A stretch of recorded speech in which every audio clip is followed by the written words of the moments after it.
Criminal Affairs, and I'm the principal investigator for the Illusion of Choice, Evictions and Profit in North Minneapolis project, which is deeply committed to the power of community-engaged action and research. Tonight, we have come together to discuss the results of our Illusion of Choice projects, findings, and unveil the Moving Walls Minneapolis art exhibit. But before we do that, I want to acknowledge all those that made this work possible. And I would ask those that I acknowledge here to stand if you are in the room. I want to acknowledge the Evictions Research Project Advisory Council. If you are here, please stand. I'd like to acknowledge the Youth Action Research Team. If you are here, please stand. I'd like to acknowledge the artist in residence, Nikki McComb. If you are here, please stand and please stay standing.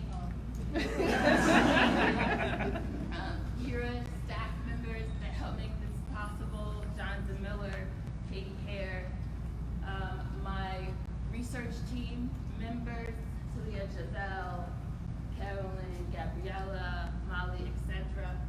I would also like to acknowledge some of our funders from Hennepin County, the POLAD Foundation, the City of Minneapolis, and the over 30 early engagement partners that we worked with to inform the research design and interview protocols for the project, including the Black Women's Wealth Alliance, county judges, shelters. If you were in the room, I would ask you to stand. All right. I think we should give everyone a round of applause.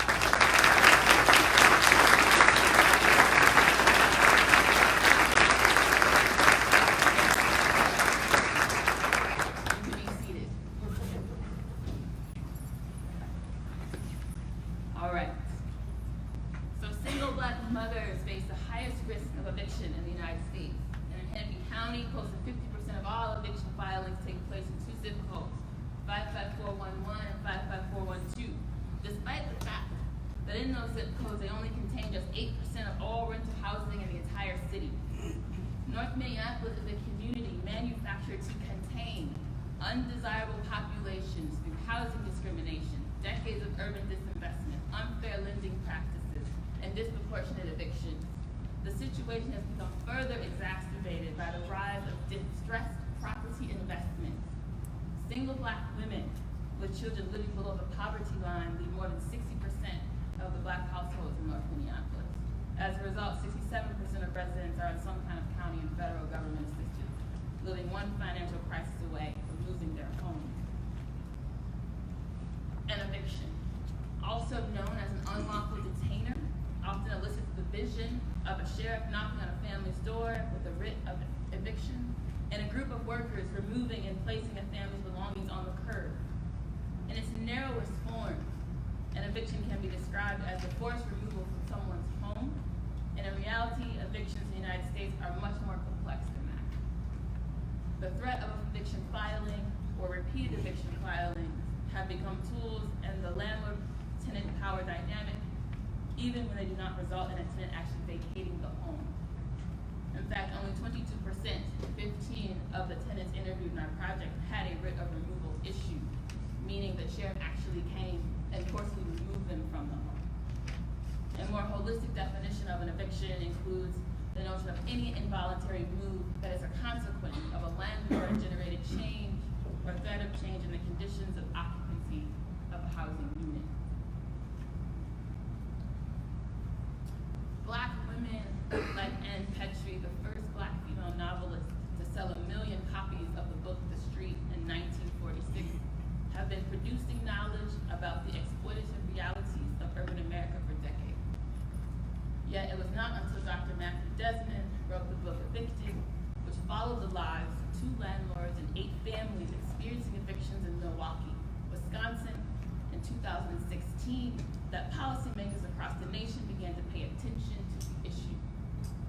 I would never suggest that we should undervalue Dr. Desmond's work, but instead I invite us to recognize that those most impacted by the exploitative realities of urban America have always been Black women and their families, but far too long they have been locked out of traditional means of producing knowledge.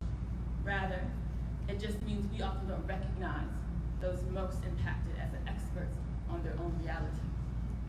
What is quite evident is that evictions severely and disproportionately impact low-income women of color, with a significant overrepresentation of Black mothers with children.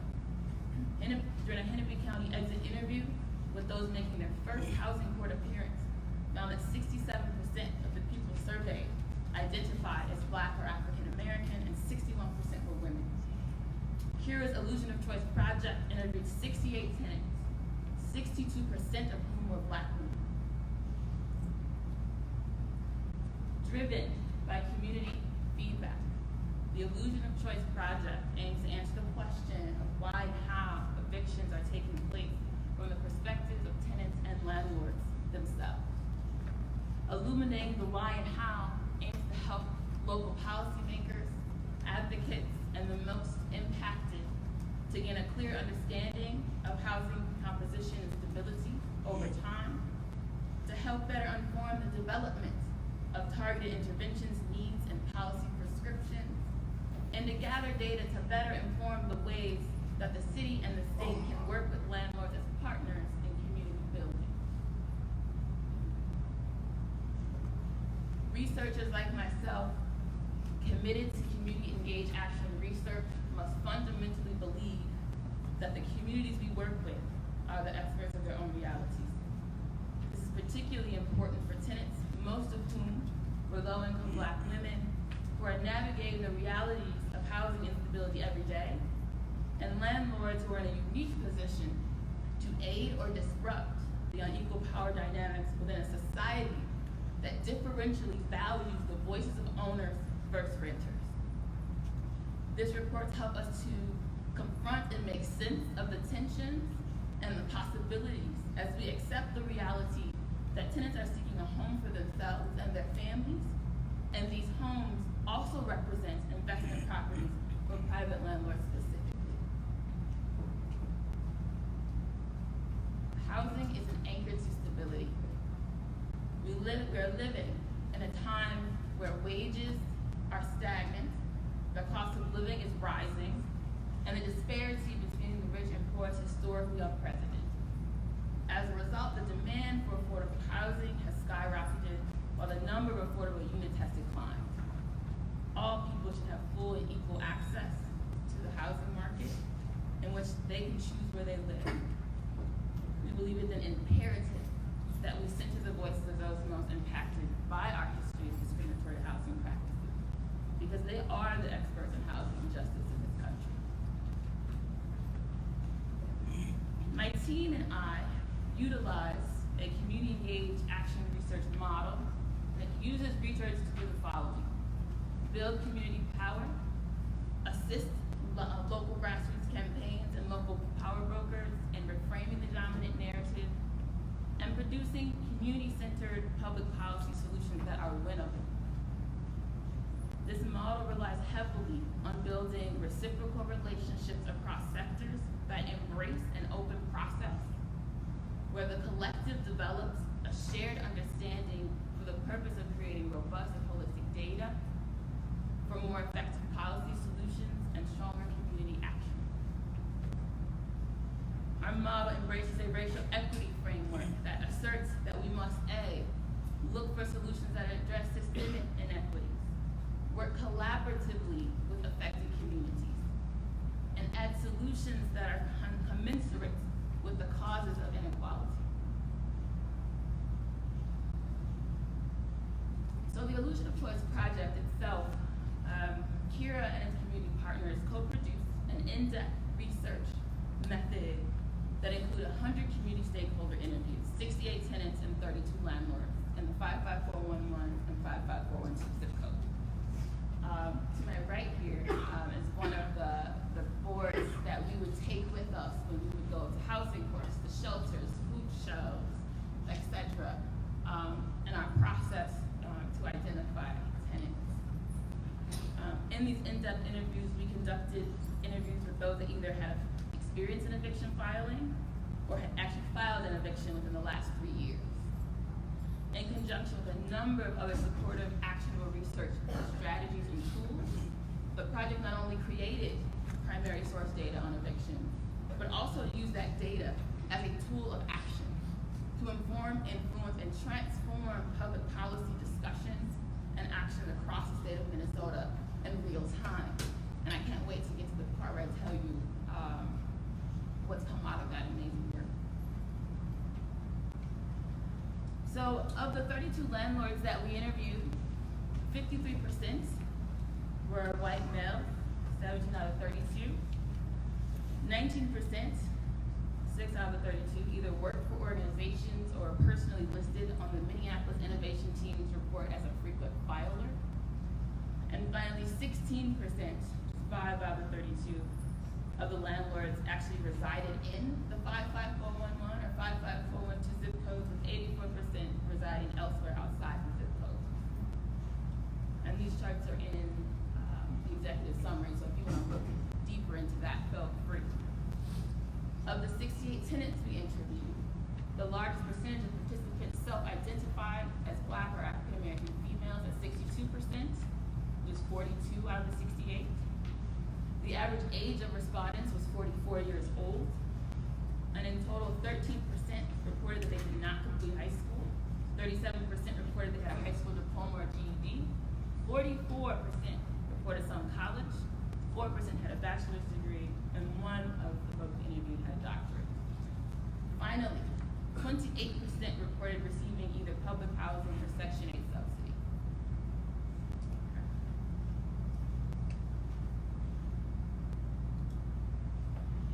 So the full report, which includes in-depth findings on landlords, tenants, and the role of the state, will be made available online via the CURE website in early June.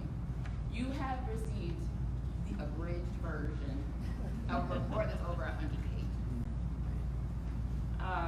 For the purposes of today, I'll focus solely on the tenant and landlord findings, only touching on select points, leaving the analysis of the state via what we are calling the social service runaround to the youth action research team from Juxtaposition Art, whom will present directly after the question and answer portion.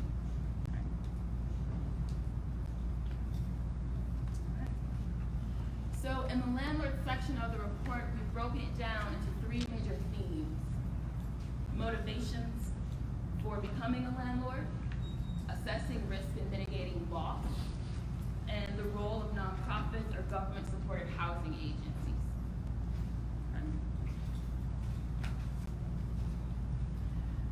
So in the first section of the landlord analysis, we look at motivations based on what landlords shared. 100% of the landlords that we interviewed identified cheap acquisition costs as one of the primary reasons they invested in North Minneapolis.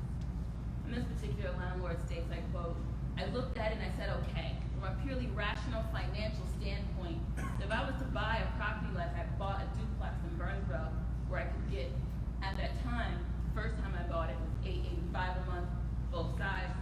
If I was going to get that much rent in a duplex in Burnsville, it probably would have cost me about $180K. The duplex I bought in North Minneapolis was $89K.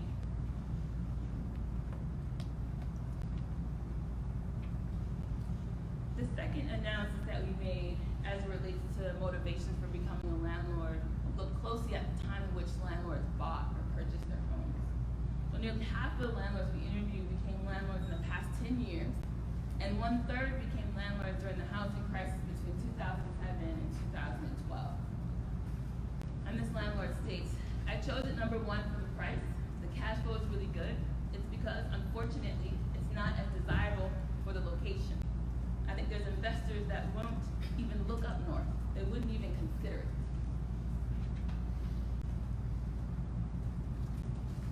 When we looked at assessing risk and mitigating loss, there are a lot of things that we kind of pulled apart in our interviews with landlords.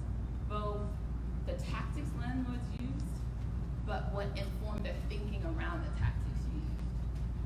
So the first thing that was really critical is the ways in which landlords talked about the tenants themselves, perception of tenants. And in this quote, a landlord states, "I've only had 2 instances where a man has been on the lease with a woman. It's always a woman on the leases. And then if there's a baby daddy, he's the couch surfer. If I get police calls, it's pretty much always because of the guy. It's not the women who cause the problem. It's the women who cause the problem, and here's another real area of interest to me. A lot of it has to do with mental health problems. There's a surprising number of issues there. It never would have dawned on me until I got into it. So something that became really evident to us are the ways in which the moral construction of poverty and our notions of who's deserving or are worthy is often grounded in our perceptions of an individual's ways of being and moving and living in the world, placing individual blame on a tenants and their behavior, and not any deep analysis on the structures in which people are being mediated and pushed through, limiting what choices they might have. The most common approaches used to mitigate loss by landlords interviews were cash for keys, mutual termination of lease by non-renewal, and the month-to-month lease. So in the full report, we go in depth in both of and all the analyses of these strategies. The most common strategies, as we know, were cash for keys and mutual termination. In cash for keys, there are a number of folks that had never even heard of it before and hadn't even used it. Whereas for the folks that were using it, they had made a cost-benefit analysis. They looked at how much it ended up costing them to go through the eviction process, to turn over the units, the amount of time they would actually have elapsed, and say, it's gonna cost me less if I give you cash to get you out. And for other folks, they talked at the idea of paying someone. And one particular landlord talked about, I wanna make sure they know they have consequences for their action. So in many ways, folks were engaging with these tactics in very different ways and had different perceptions of their roles in disciplining tenants. In this particular quote, a landlord states, we always offer it, mutual termination. The eviction process is so expensive and cumbersome. And it's such a big deal to do an eviction that I try to avoid it at all costs. That's usually when I'm about to get ready to file for an eviction. I say, well, I have to file for an eviction unless you're out on this date at this time for this amount of money. And I typically also offer it throughout the eviction process. It usually takes 60 days. Sometimes we'll just serve a 60-day notice that you're not renewing the lease because our leases are all 12 months and then month to month thereafter after a 60-day notice. I think what's important on both the landlord and tenant side is the realities of informal evictions. And we do a great deal in our report talking about this. So both on the landlord side and the tenant side, they're acknowledging the realities of informal evictions and they're describing to us how they actually take place. It's hard to track informal evictions. But we did interview 4 tenants that were informally evicted, and they were formally evicted because the building was condemned because the landlord hadn't kept it to code, and one day someone showed up and gave them 15 minutes to leave. Informally evicted after a landlord sold the home from underneath and gave them less than 30 days to move out. There are different ways that informal evictions are taking place. So, for the nonprofit and government-supported housing agency section, there's 2 areas of analysis that we make in our report. We look at the Minneapolis Public Housing Authority, and I would say the things that came up the most in our analysis, especially when we talked to tenants, was the only affordable options that folks had were the housing authority, despite the fact that not one of the folks that we interviewed that stayed in the public housing authority's units felt like they were being managed correctly. They talked a great deal about severe mismanagement, whether that has to do with riddled with bed bugs, whether it has to do with actual treatment they're receiving from the director of housing, whether it's the rules that they're required to adhere to for guests and other things such as that. And other folks talked about how some of their health conditions severely suffered in those spaces. In this particular quote, a landlord states, I'm gonna be honest with you, I don't know, because I got some people that get out the shelters and they've been with me for 5, 6 years. They're not on any rental assistance, they pay their rent. Do you know what I'm saying? I guess a lot of them, they come from the shelter, after their assistance is over, they feel like their life is over, and they're right back in the shelter. So a common theme that came out of the landlord interviews were relationships with government housing assistance programs. So there are programs all across the county and see that we get vouchers for tenants either coming out of shelter or working with a particular agency for a certain period of time. And it was really common for landlords to discuss the ways in which the voucher and its shortness only served, a short period of time in supporting tenants. And the second that those short supports were done, tenants had a hard time maintaining their commitments to the leases. So, what's really common in this piece when it came to government investment and assistance, they talked about Band-Aids. That wasn't about long-term stability. And landlords were in kind of encountering face-to-face what those Band-Aids were doing. And it wasn't sustaining people. And that was the common narrative frame when they talked about those programs. Most landlords discuss their investments in rental property using a free market thinking. However, this does not control for the social, economic, and political realities and the power imbalance between landlords and tenants. Simply, the landlord sets the rent and legally own the property in question. So, to the contrary, free market ideology and rational choice theory suggest that all citizens can equally participate in the market, which ensures that everyone will be able to afford a place to live in a community they desire to live in, and that's just not true.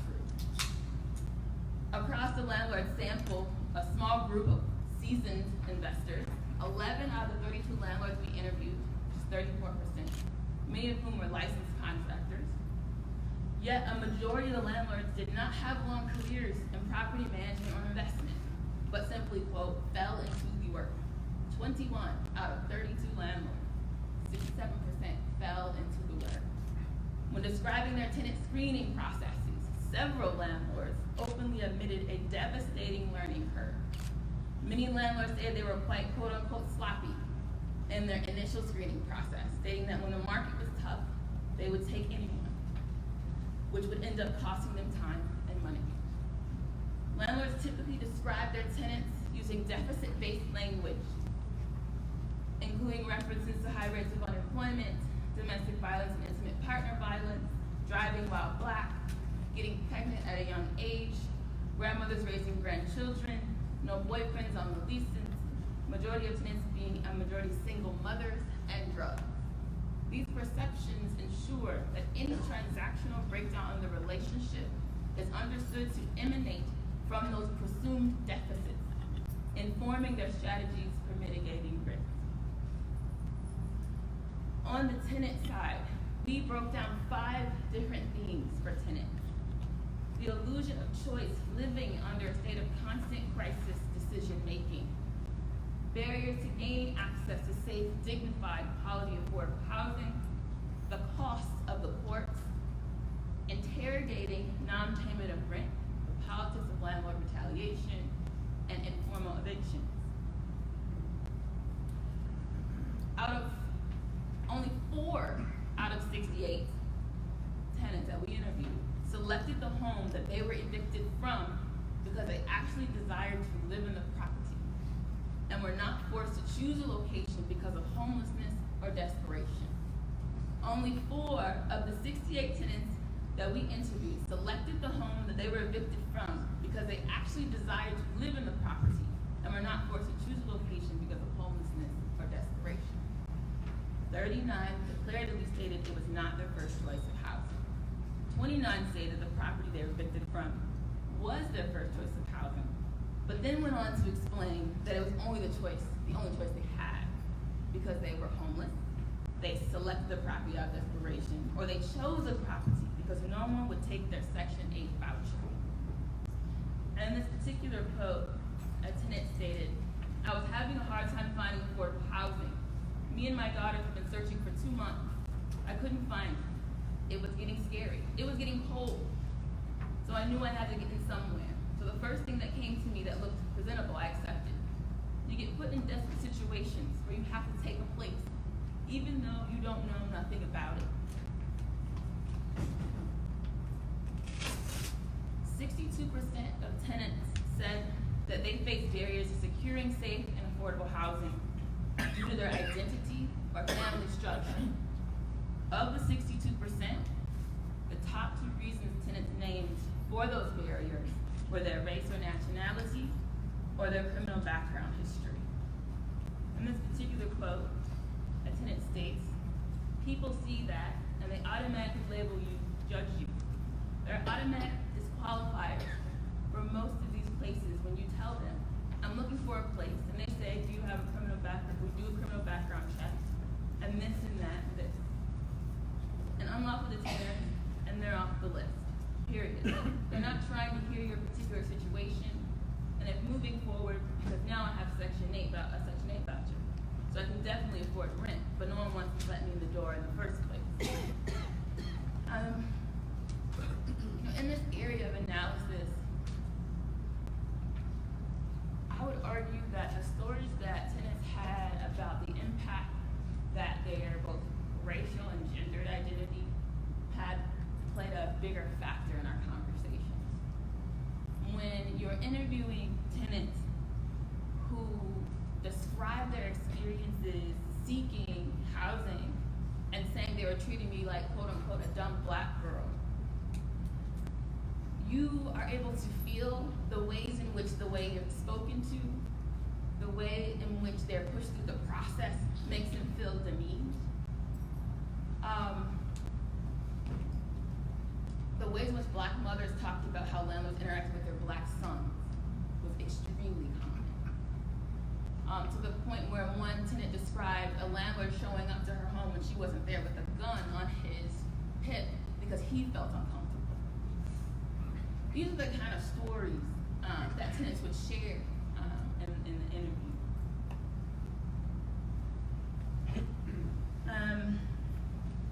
The cost of the courts.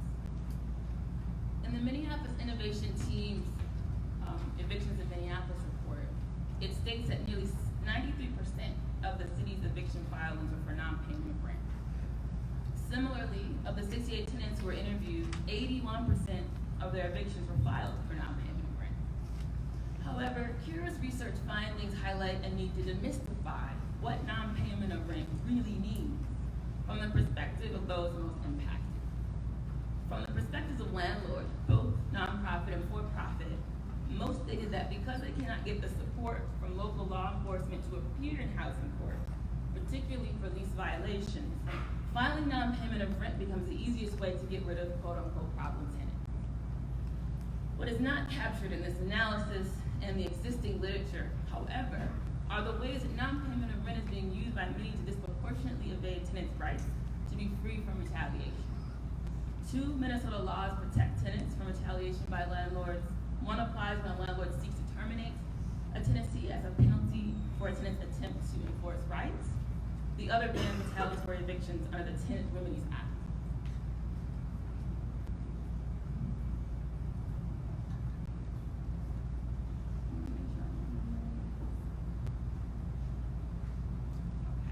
I'll go back to that one.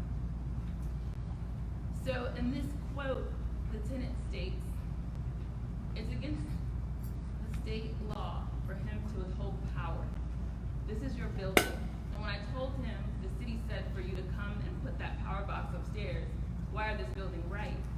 Instead of you trying to extort something out of me, when you couldn't extort nothing, I dictate and dominate. Folks get real raffled because they figure that they own the owner. It's gonna be their way or the highway. But underneath state law, I told him it's illegal to retaliate.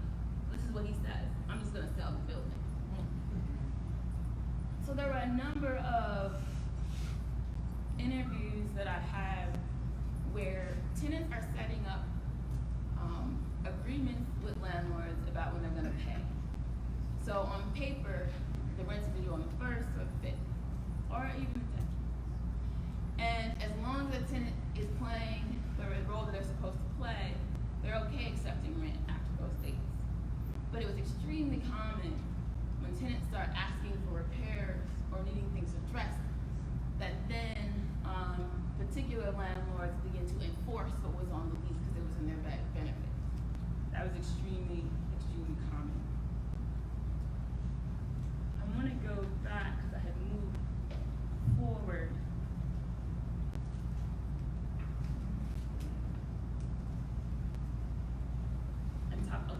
about the court. So when you watch the video, one of the transcripts shared talked about making agreements in court to buy time. Tenants admitted this openly in their interviews, and there are a number of reasons tenants did it. One story that resonates with me, there was a tenant who had been working for a Target corporation for 17 years, and she was diagnosed with cancer. What changed in her life, health-wise, had a huge impact on her financially. So she had to go through the Target Corporation's process of getting on disability. And that didn't happen in a timely fashion, I'm certain you could imagine. She found herself informing the landlords about her health crisis and the need for more time, none of which they were willing to give her. So they filed an eviction. She goes to court, she agrees to buy time. She's like, my disability is gonna kick in. And let's also be honest, that she describes, disability is only a percentage of what you originally made. So even on that percentage, she was gonna be cutting it really thin, but she was trying to buy time. Filed an eviction, she made an agreement. It didn't come through. They filed another eviction. She took out a hardship loan on her 401k to housing court to pay back rent, in addition to the court fees. It still hadn't come through. She ended up having to walk away from that property and now lives in her sister's basement. She's a 55-year-old Black woman with 2 children, one of which is in college. These stories are extremely common. And this particular quote, but I agreed to do it because I didn't want me and my kids to be home. And I did not know that, okay, 2 weeks, I'll have it then. 2 weeks, I'll have that. But I was trying to prolong the situation because I didn't want to be homeless. And as I'm sure you all, are aware, you can get evicted in Hennepin County in less than 14 days. But it takes, based on my interviews, an average of 30 days for folks to hear back from Hennepin County Emergency Assistance about their case files. So tenants are making calculated decisions that might appear irrational to us, but are very rational in the context of the decisions they're making. I think we have to pull back how our notions of rationality come from a very privileged place.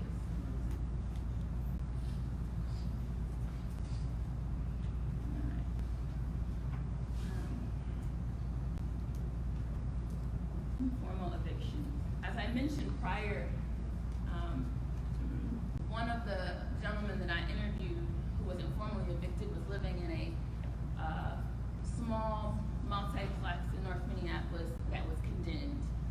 And I'm never going to forget this gentleman because he still had his bracelet on from checking himself out the psych ward the day before.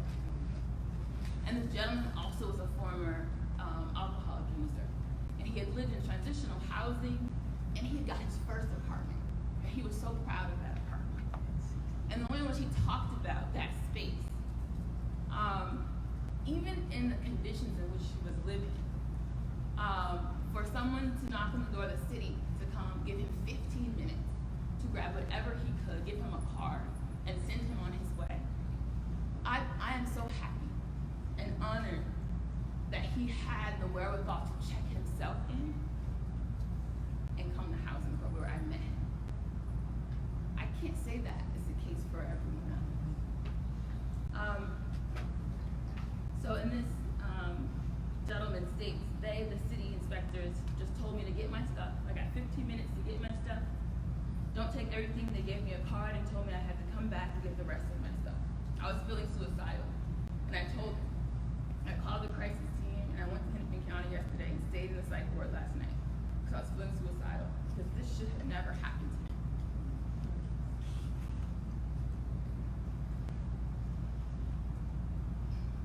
Choice is an illusion when in the context of which you are making decisions is almost always under a state of duress, mediated by those with more power over your material life than you often have, where survival rather than personal and familial growth and advancement is at the center of your thinking.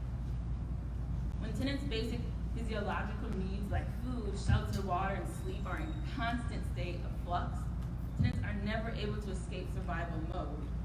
Rather, they're moving from crisis to crisis, weighing the consequences of each decision, most of which are made to only buy more time.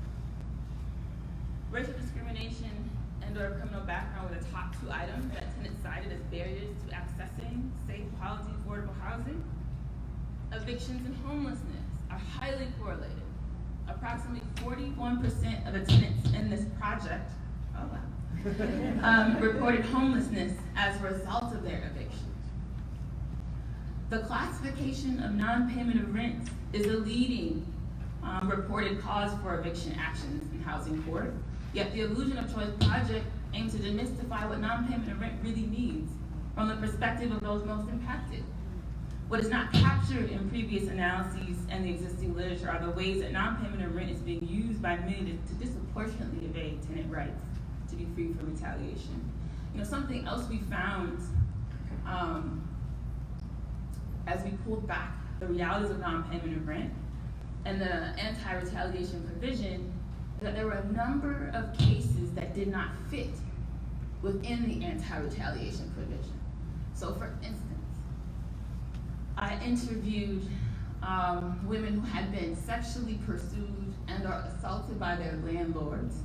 That is not protected under the current anti-retaliation provision. Well, I think it should be. We ended up filing a declaration of fact in a Minnesota Supreme Court case this year to support just that, using this data.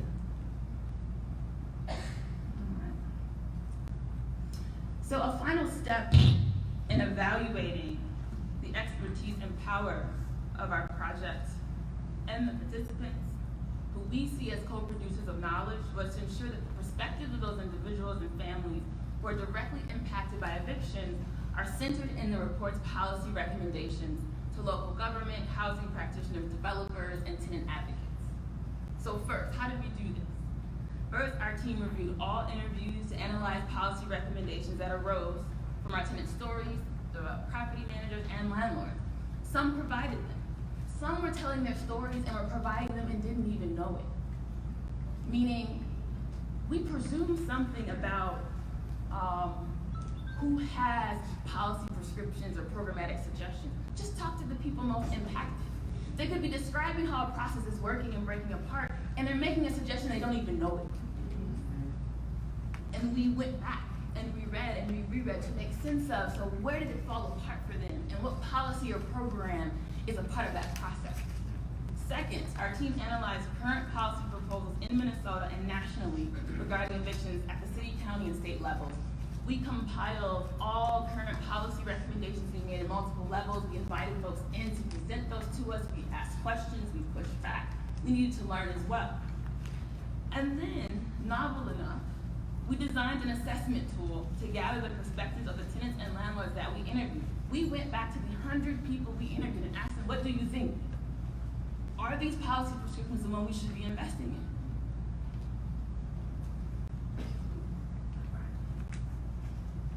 So the first recommendation that our report makes and stands by, and is currently working with partners to try and push, is lengthening the eviction process. We recommend extending the length of the eviction process. Minnesota has one of the fastest court eviction processes in the country. Under current law, a landlord can file an eviction the first day rent is overdue. According to the Minneapolis Innovation Team's report, on average, eviction filings are closed in 14 days, over 90% closed within 30 days. The rapid nature of the process leaves minimal time for tenants, legal aid, and emergency assistance to garner the resources necessary to resolve or mitigate the consequences of an eviction action. Recommendation number 2, a human-centered, timely approach to emergency assistance. We recommend a revisioning of the social services model to utilize the emergency assistance and the emergency general assistance program. It is imperative that the revision center on culturally relevant services, as well as a reduction of time spent processing EA/EGA requests, align with the housing court eviction process. We recommend the redesigned process have an open and transparent community engagement process for collecting feedback from those most impacted by EA/EGA. and includes diverse partner organizations and advocates. And I'm happy to say that the POLAD Foundation recently, stood up to support that recommendation. Set out an RFP, a request for proposals, to have someone reimagine the design, a consultant to come in and reimagine that design. But I would implore everyone in this room to say, I think the POLADs have their heart and minds in the right place, but we gotta show up. Yes. We've gotta show up. Through this 2-year process, it took quite a bit for me to get a meeting with emergency assistance. And it was in partnership with former Congressman Keith Ellison that I was able to do that. And when I finally was able to do that, and I pulled out every quote from every 68 interview that I had about experiences with EA, and went through them without nauseam, and I was also really clear with them that we're going to write about this. And that if you want to be in partnership with us, here is the time and here is now. You can get in the front of it. And I think the county is really becoming more perceptive. And why? Because I've argued that we spoke up and said we're gonna stop. And I think enough people, both inside and out the county, have put the right amount of pressure needed for us to move the conversation. And I'm really happy about that. The last recommendation that we're making is ending self-pay at county shelters. We recommend ending the county's policy on self-pay at shelters to enable shelters to develop and implement asset building and empowerment programs for shelter guests. The relevant statutes require shelter guests to exhaust all available resources to address their emergency. However, when many tenants interviewed, discussed the paradox of being evicted because they did not have enough money to pay rent, to only go into a shelter system that required them to pay per bed. Ending self-pay will allow shelters to play a positive and empowering role for distressed shelter guests through asset building and financial education programs. I did a number of my interviews inside of cars. Why? Many tenants were resisting going into shelters and sleeping in their cars. I actually went to someone's job where she took her lunch break. We got in her car to do the interview, where she then proceeded to tell me after work, me and my daughter are gonna get back in this car. And this is where we can sleep. So even when working, again, when you are living under the state of crisis, making decisions, they might not seem rational to the privileged person, but you're also buying time and making sense in the best of what you have. I'm also happy to say that we are partnering, or pursuing a partnership with People Serving People in Hennepin County to pilot a program to get rid of self-pay.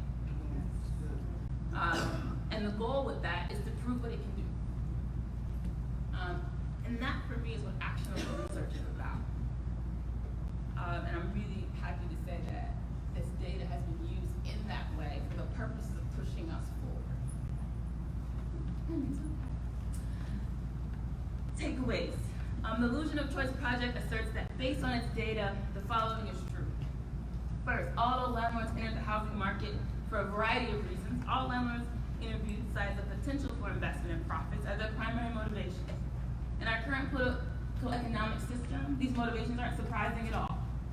At the same time, when landlords make decisions that are profit-driven, the social impacts, including building housing stability for tenants, become secondary.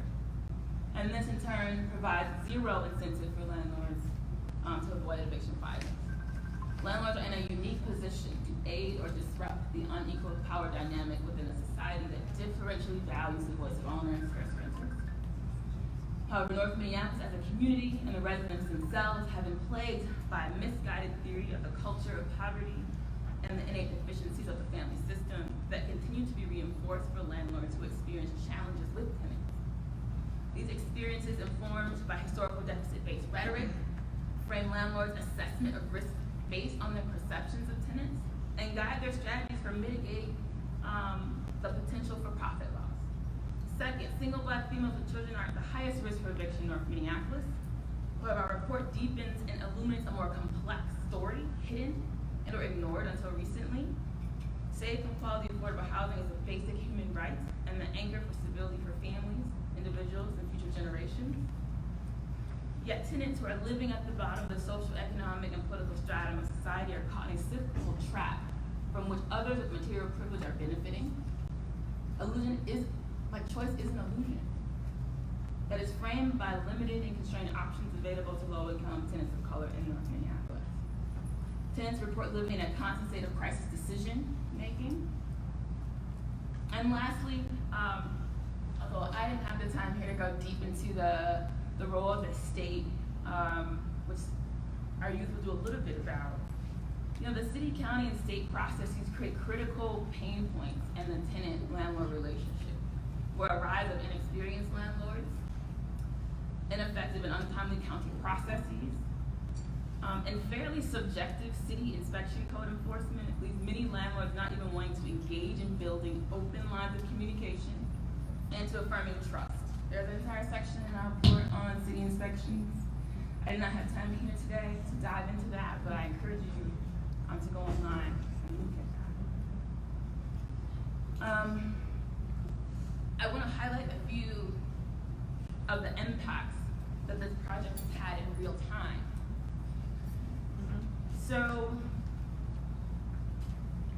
And there are many more impacts, but I wanted to make sure to highlight a few.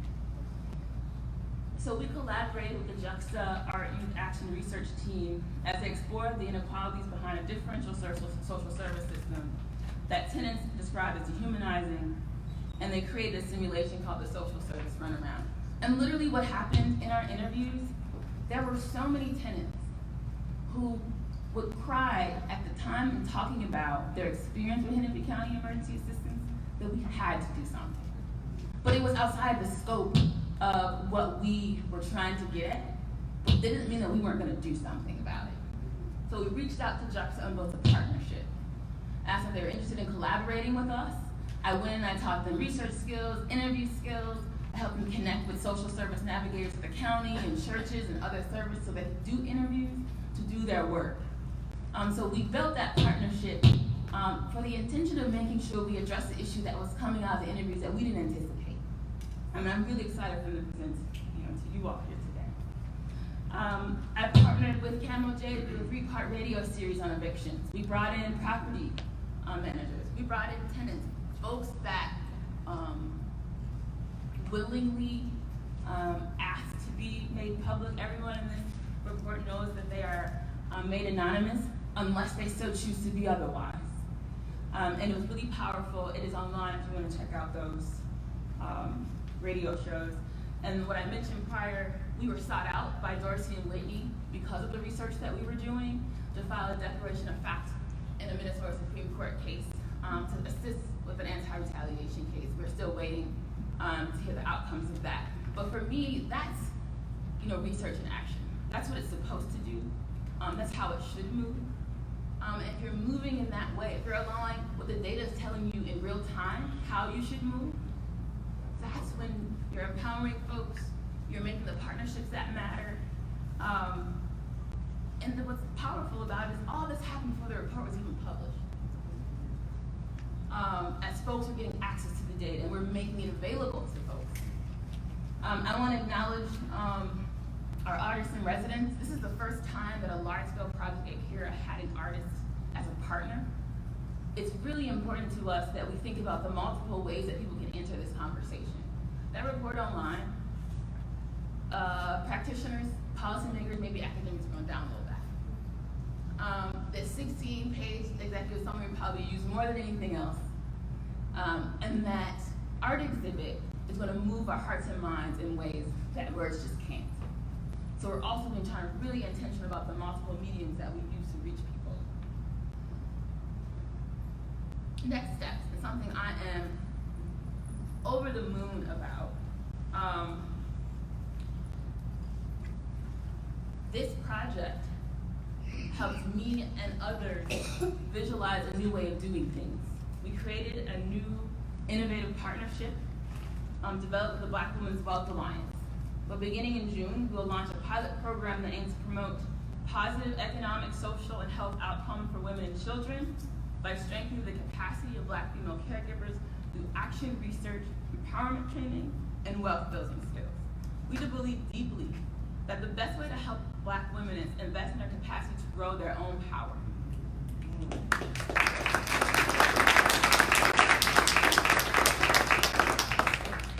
Often when I talk to folks about this, I cite the very common Hope Community Inc. frame, the antisocial service model. The antisocial service model, it resists the notion that someone else has an answer and that dumping resources on you in a short-term fix is going to have long-term impact. Because what the tenants are sharing with us in our interviews is that they're in a constant state of crisis as they funnel through these processes and find themselves right back in that bed. So we took what we learned, we built a partnership, and we developed a program. What does it look like when it's not about dumping resources in a short amount of time? We have a full year with these women. We're paying them a livable wage, and we're investing in building their power over time. We're meeting them where they're at, we're helping them build the plan, we're helping them execute that plan. We're not in it to push them out, to put someone else back in. You gotta be in it for the long game. And we're really, really excited to have the support of the POLES and many others to make that happen. Thank you so much.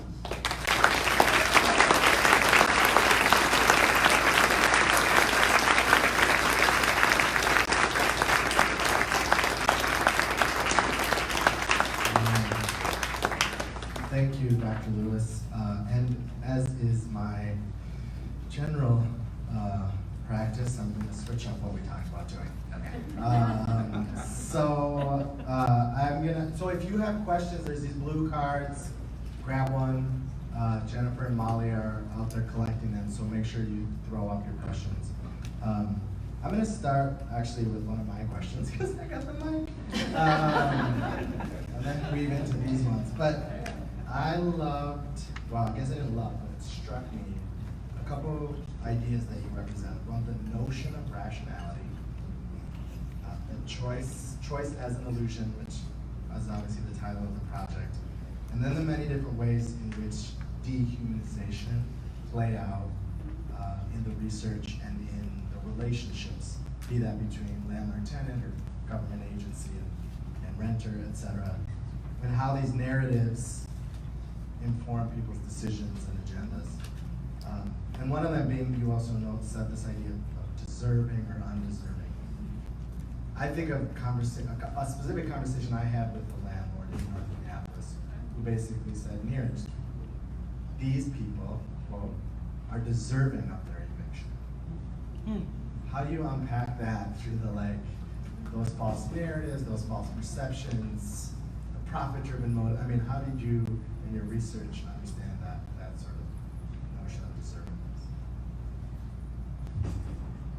So what I struggle with, and I presented components of this in different spaces, and when I'm speaking specifically with landlords, they're giving me, the free market model, which we all understand very well, right? We all understand that it's my investment, I aim to build capital, this is what I'm in it for, and I have a very rigid framework for understanding it. But if you want to be profitable, turnover is the opposite of what you want. And what I find to be challenging in these discussions with some power brokers, not all, because I also want to be really clear. I've met a number of landlords trying to mediate this line of building authentic relationships with folks, but keeping their profit margin in mind, which is not easy to do. But what I struggle with, as the recent Common Bond report notes, every dollar you put into service for supporting someone, the least likely you have to put in dollars to evict them, and you keep your profit moving. There's deep research and interest and value in thinking about the social in order to ensure a lack of turnover, long-term tenant relationships. I could not name maybe one tenant that talks about having an actual relationship with their landlord. A relationship where you might come onto my porch and have a drink. A relationship where they felt comfortable being honest about what they were dealing with. I feel like when landlords would talk about what they were seeing, for instance, the landlord said, I saw a tenant, it was Black Friday, they bought a TV and the rent was due, right? And they had made up in their mind already their lack of priorities, their lack of this, their lack of X, not knowing who this tenant was, what they were going through, or what they were struggling with, but immediately deciding they were undeserving and needed to be disciplined, and they had the power to do that because they owned the property. I feel like for me, this profit-making model is missing the social, and political, economic realities of families that you aim to serve. And if you want long-term tenants, you gotta make a different investment. It's almost a catch-22. What are your interests? Because you're actually causing yourself more financial stress by having to do all the filings when you're not doing the work of building the relationships. And then let's also acknowledge folks were talking about how sloppy they were in their tenant screening process. They were upfront about that in the interviews. Taking anyone that could fog a mirror was the description. Well, then what do you expect? I mean, I feel like we have to interrogate on both sides. Okay, the second question, are policy recommendations upstream enough to prevent the eviction filing from occurring, I guess, in the downstream? And I mean, maybe I even think about part of the report talks about the tenant barriers, sort of there's bias, there's discrimination, there's these sort of downstream realities, and some of the things you're talking about just now, but how do you see the upstream recommendations reaching at that point downstream?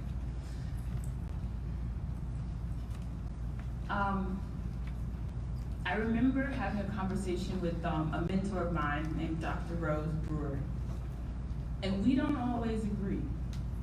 And what we don't always agree on is the value of working within existing systems that don't serve us, or actually weren't built to actually support the maintenance of Black and brown life, right? So here's where we have, this is a tension in that debate between myself and Dr. Rose. I asked Dr. Rose, so what do I do with the tenant that came to me with the bracelet on from checking himself out of the psych ward the day before, that needs someone to live right now, right? So what I struggle with is, I think policy has power and impact. And if you can build the right relationships and use data to help move us in a way that can help address these winnable things, winnable tangible pieces, like the time and the politics of emergency assistance, the self-pay that's keeping people sleeping in their cars, that's gonna help some immediate needs. But we're transforming an entire system, let's be honest, it wasn't built to sustain Black and brown people. So you keep that in mind, but know that the work should still happen. I still wanna support that gentleman I met. It can be both and I think that's a struggle that we all have, both in the positions that we work in, you know, the structures that we are trying to maneuver around or within at the margins of, making sense of what the structures are like that we work in, the limits of those structures, but the intentionality of the work that we do. You have to wrestle with that every day. I mean, that's how I wrestled with it. So, if this is another question, I'm guessing it's from a landlord. The average eviction already cost me $2,000 to $3,000. Why would I want to extend the eviction process? So I recently spoke on behalf of the evictions reform bill at the state level, and what it aimed to do, two or three things primarily. Currently, if a landlord files an eviction notice, it's automatically on a tenant's record even before a court hearing. This would ensure that you have the right to a hearing before it's on your record. The argument that landlords make is like, well, then a tenant gets a week or two to get back on that market. I don't know that they have a impending eviction, and I could potentially be accepting someone that I wouldn't regularly accept. Everyone has right to due process, period. And that, I think that law should be supported.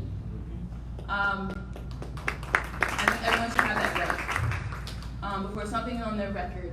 And what we're also finding as folks are going into these situations, they're also many paying and still having it on their record and not knowing the process to then get it expunged.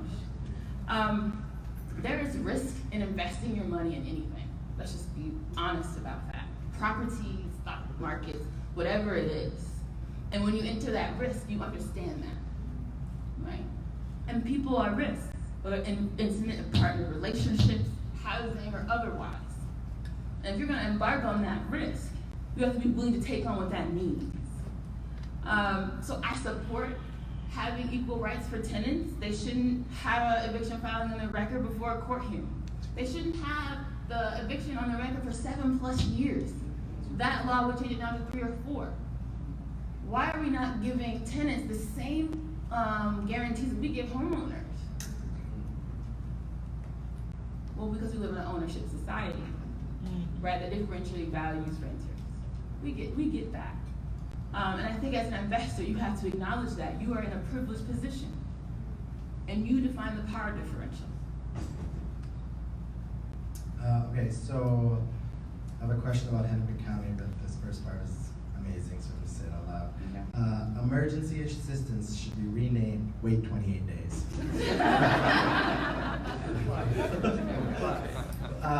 But to that point, so in your conversations with Hennepin County or through the research, you mentioned some people serving people pay to stay sort of reform. Are you seeing any traction around the how emergency assistance or EGA can be transformed to better support or address the evictions issues? So here's the current state of the traction as far as I understand it. There are a lot of folks pushing at multiple levels, both in philanthropy and policy and within the county, to shift these systems and investing dollars to push us to do that. We are currently working to get off a pilot program in partnership with the shelter to prove that there's another way to do it for the purposes of trying to help rewrite county policies so we can get rid of it.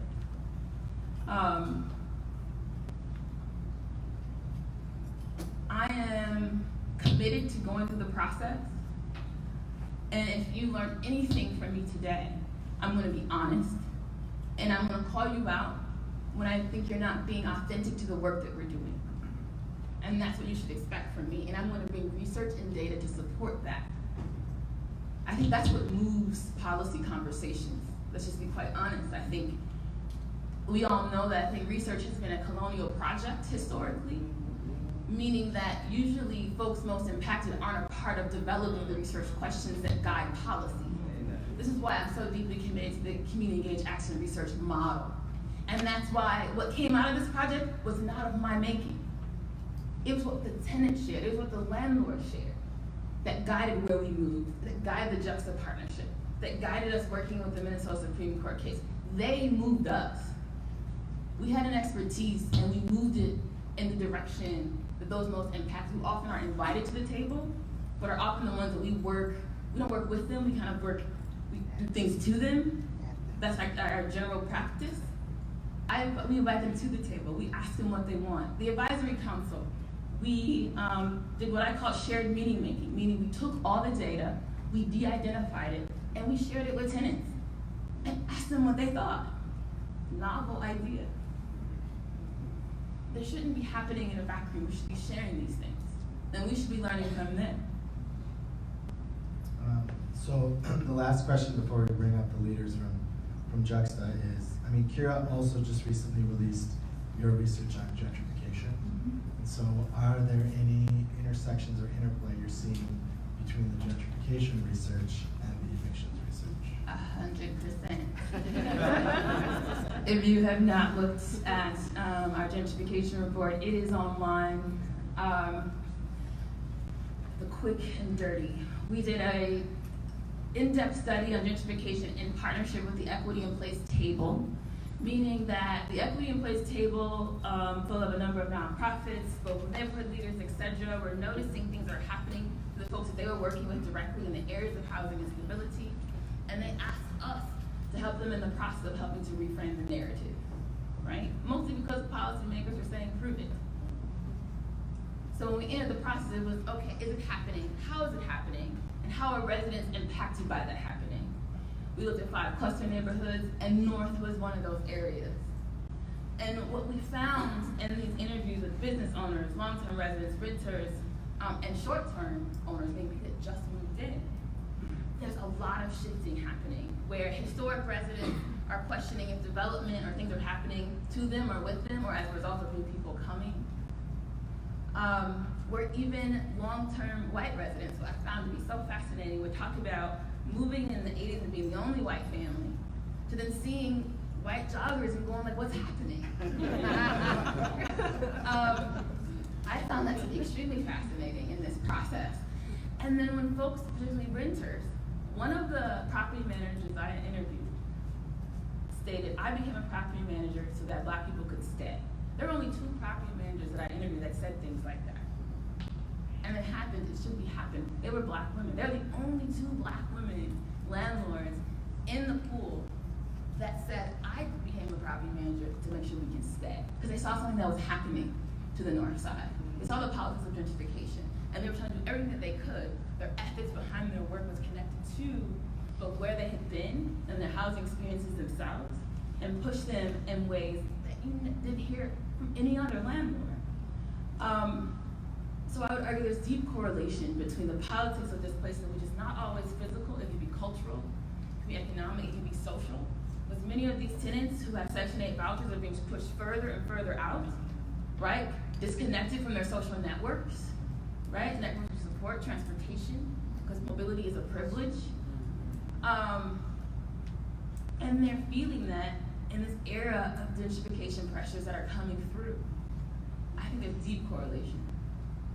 All right, well, that's going to close our question and answer. Thank you again.